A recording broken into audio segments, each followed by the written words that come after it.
sa kapanimalay na ugdaw sa labing unang sunog sa tuig. Mas daghan ang nabutan karon kuno itandi sa milabay tuig.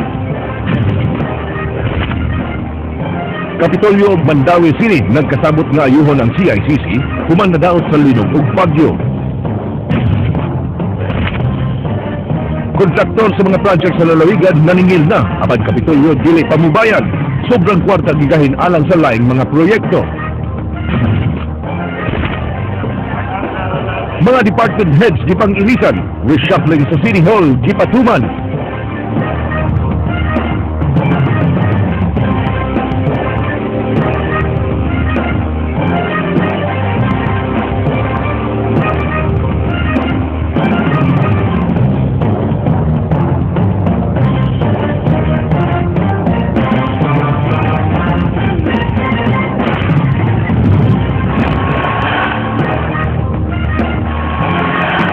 Maayong hapon ug Happy New Year Sugbo, Kabisayan ug sa uban pang mga dapit nga maabot ning atong tulmanon. Ako si Frank Balilog Jr. Ning bagong tuig, padayon namong ihatod ang mga nag-una og labas nga impormasyon. Ako si Georgia Herrera. Wa paghihapon makakaton ang mga Sugboanon kung unsaon pagsugat nga malidahon sa bagong tuig. Kini base sa gidaganon sa mga nangaangol karong tuiga. Matud sa Regional Epidemiology Surveillance Unit Kunresu 7 nga misaka og 36% ang kaso sa mga biktima sa pabuto kunitandi sa miaging tuig. Gawa sa mga biktima sa pabuto, dunasay nga biktima sa saag nga bala gagi pabuto sa mga wa mailing mga tao. Andrea Patenia, Suginlimi. Sama sa pagsugat sa Pasko ni adtong miaging semana, misaka sab ang gidaghanon sa mga nangaangol tungod sa pabuto atol sa New Year karong 2014, itandi sa gidaghanon sa mga kaso ni adtong 2013. Sa talaan sa Regional Epidemiology Surveillance Unit Kunresu sa Department of Health 7, miabot og 76 ang mga kaso sa nangaangol sa New Year sa 2014, mas taas og 36%, itandi sa 56 ka kaso sa 2013. 51 ka kaso karon gumikan sa pagpabuto o pagkapaso. 5 ang giputlan og parte sa lawas, 16 ang nabuthan sa mata, 1 ang nahilo sa watusi, samtang 2 ang naigo sa saag nga bala sa barangay Mantuyong sa Dakbayan sa Mandawi ug sa barangay Sudlundo sa Dakbayan sa Sugbo. Hinuon way nakalas sa mga nangaangol. Kasagaran sa mga pabuto nga mao'y hinungdan sa mga injuries, mao ang kwitis, piccolo, sparkler, sticklong, triangle, whistle bomb, hotdog, flying tiger, watusi, lantaka, fountain ug unga-unga. Matod sa hepe sa Resu 7 nga 60% sa mga biktima karon napagan lang sa mga nagpabuto. Untak gahapon na inaabot sa CMC nga 1-year-old nga gihapon sa katuig kapin nasod sa bintana sa balay mao itong na buthan ang BTE sa 1-year-old hasta ganang inahan na igusad mao na siya kung anong taba napinuman sa magpabuto. Kadaghanan sa mga biktima ang mga batan-on, nagpasabot lang kini nga nagkuwang sa pahimangno ug pagbantay sa ilang mga ginikanan. Sa part sa magpabuto unda na ay self-discipline ba na siguro nila nga walay maamong di kayang ganun tao kung sa illegal mas maayo ganit dili na mo patronize. Matod sa Resu nga hingusgan pa nila ang kampanya alang sa total ban sa mga pabuto, apan samtang di pa kini makabot, hangyo nila nga makatuna-unta ang tanan sa nagsaka nga kaso sa firework-related injuries, pinaagi sa responsable nga paggamit sa pabuto. Importante yun na isupervise o monitor nila ang mga bata kay Christmas, daghan ng hatag ng mga ninong-ninang o mga kwarta, basin ipaulit o mga pabuto niya. Kini mga pabuto nga illegal no, like ang piccolo, watusi, illegal, affordable mo kayo sa part sa mga bata.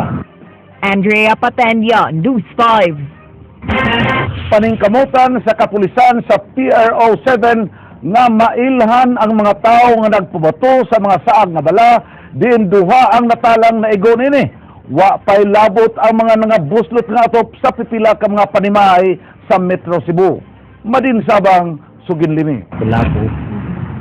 Gikagawal sa hepe sa Police Regional Office 7 nga bisan pa man sa subsub nilang kampanya batok sa pagpabuto og armas sa bagong tuig, aduna gihapoy natala ang DOH 7 nga duha ka biktima sa saag nga bala. Gawas ni ini aduna sab sila'y nadawat ng mga reklamo bahin sa nga buslot nga atop sa Liloan, Talisay ug Barangay Mabolo, Cebu City tungod sa saag nga bala. Mato ni Police Chief Superintendent Constantino, kolektahon nila ang mga recover nga slugs kay suwayan nilang ila kung kinsa ang mga tag-iyaning mga armas nga gigamit sa pagpabuto. Yeah, kung meron tayong makuha na slug, and then kung yun ay registered firearm, may compare natin yun doon sa records firearms and explosives office sa crime laboratory. And then from there, pagka merong magmamatch, ma-identify natin kung sino yung owner ng baril na yan. Kung masakpang gipanag-iya sa usa ka pulis ang armas, Of course, we have to charge them. Kasi kahit naman walang testigo, ito yung scientific investigation na sinasabi. Once na magmamatch yan sa naka-issue'ng baril sa police, then we have to charge them. Not only administratively, but even criminally. Madin Sabang, News 5. Ubay-ubay nga sunog ang girespondihan sa kabumbiruhan atol sa pagsugat sa bagong tuig kagahapon. Jinky Baguio, Suginlimi. Miulbo ang sunog ug ganiyang kadlawon sa Maydan Tilaes, Zugungkera sa Barangay Santa Cruz sa Dakbayan sa Sugbo. Naug daw ang gipaabang ng balay ni Japet Sebrero na kontrolar sa kabumbiruhan ang kayo sud sa 14 minutos. Gibanabanang moabot sa 50,000 pesos ang danyo sa sunog.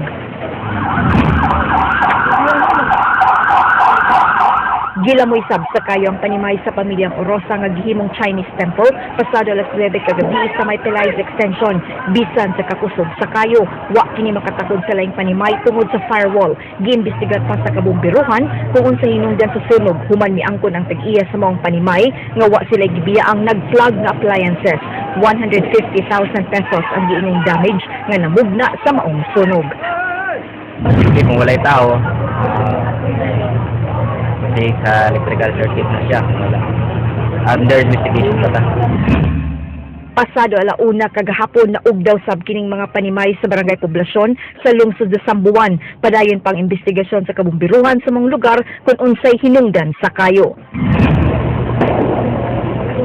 Nasunog sab ang stockroom sa 4th floor sa Pardo Elementary School atol sa pagsud sa bagong tuig. Sud sa 5 ka minutos na paong ang kayo. Mukabat og 30,000 pesos ang danyo sa sunog. Di nasunog ang mga cultural costumes sud sa maong lawak. Matod sa usa ka magtutudlo sa maong tunghaan nga imposibleng faulty electrical wiring ang hinungdan sa sunog kay way outlet sa maong lawak. Matod sa fire investigator nga dako ang posibilidad nga pabuto ang hinungdan sa sunog. Usa gina siya, mamilay mo walo ignite og ng mga plane bang lupad-lupad mo ron ako.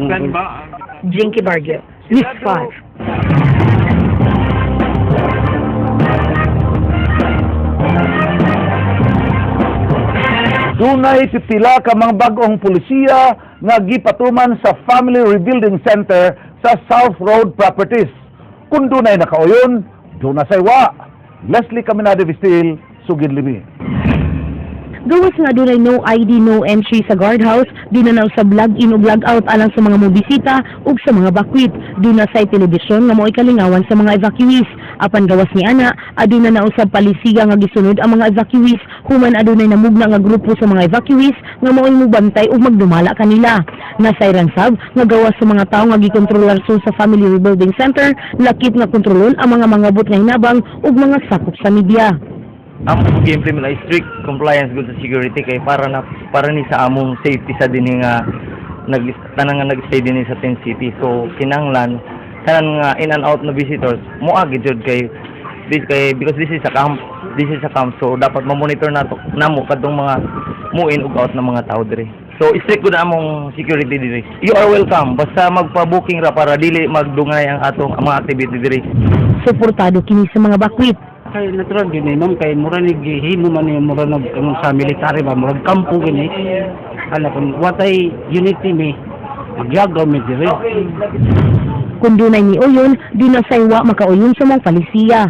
Si Tinago Barangay Captain Joel Garganera may uyon sa mong kalambuan apan mato niini nga unta kun ugaling adunay moabot nga mga hinabang nga wala ma-schedule dawaton gihapon kini sa mga nagdumala sa tent city. Ato man sa kong concern na anugon man sad gud kaayo nga ilahang ipangdala dito nga dili na to properly distributed, and then ang result is especially good og food items kay kani man gud kung mga food items diba na perishable anugon kaayo, and then we don't have enough storage. Ang ako lang, with regards sa kanang mga donation na mingon ta nga unscheduled, either perishable items man na siya nga pagkaon or dry goods. The fact, ang effort ni Adto dito, muhatag, ato sa kanang patalinghugan ba, ato na i-accommodate. Leslie Caminado Vistil, News 5.